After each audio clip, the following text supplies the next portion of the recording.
The ins and outs of the great holiday tradition of returning unwanted Christmas presents. Smart shopping expert Trae Bodge of TrueTrade.com joins me now to take us through what we need to know. Trae, thank you so much for joining us. Let's start with returning gifts to the store. What do we need to know? Well, thanks so much for having me back. There are a couple things to keep in mind. So first of all, this is going to be a very busy week. So if you want to return, if you're off from work and you have the time, just be prepared that stores might be crowded. So have patience.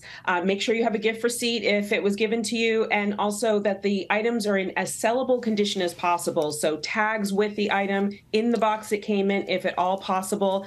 But really the advantage of returning this week is that a lot of stores are having massive sales. So Target, who I work with, they are having a huge clearance sale where you can get up to 50% off items like sleepwear, clothing, shoes, jewelry, accessories, beauty products. So a really big sale, and you'll see hopefully comparable deals at other retailers as well. So it is good to return this week because of those deals, but just, be aware that it might be a little bit crowded.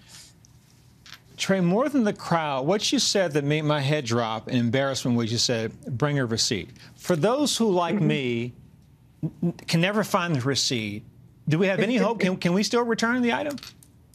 Yes, so it's okay if you don't. It's just having that gift receipt ensures that you get full value back on those items that you're returning. And obviously this week you're going to be in a much better position to get full value back as well. But sometimes if you're coming back and you don't have the receipt and that item is, say, on clearance, you might get a reduced value for that item. So I love having that gift receipt if you can. Okay, now to returning online. What do we need to know?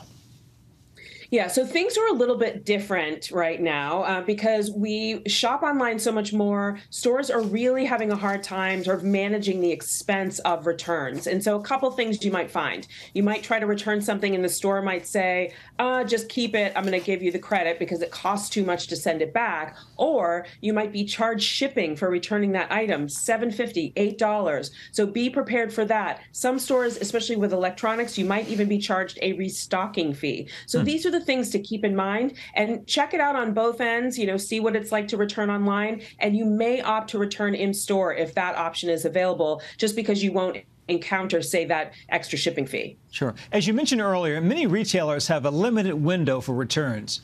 What can we do if we miss it?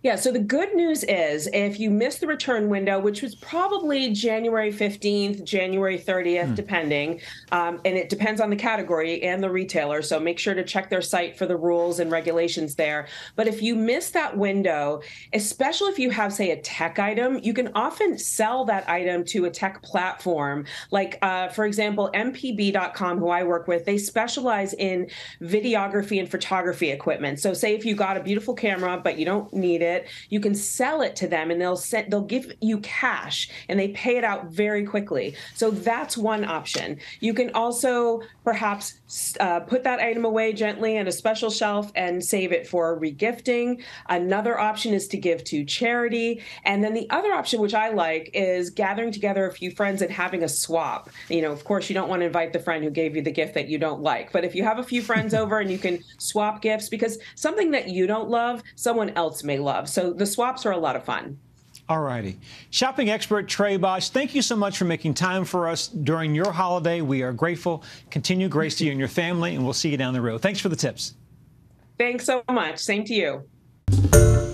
Hi, everyone. George Stephanopoulos here. Thanks for checking out the ABC News YouTube channel. If you'd like to get more videos, show highlights, and watch live event coverage, click on the right over here to subscribe to our channel. And don't forget to download the ABC News app for breaking news alerts. Thanks for watching.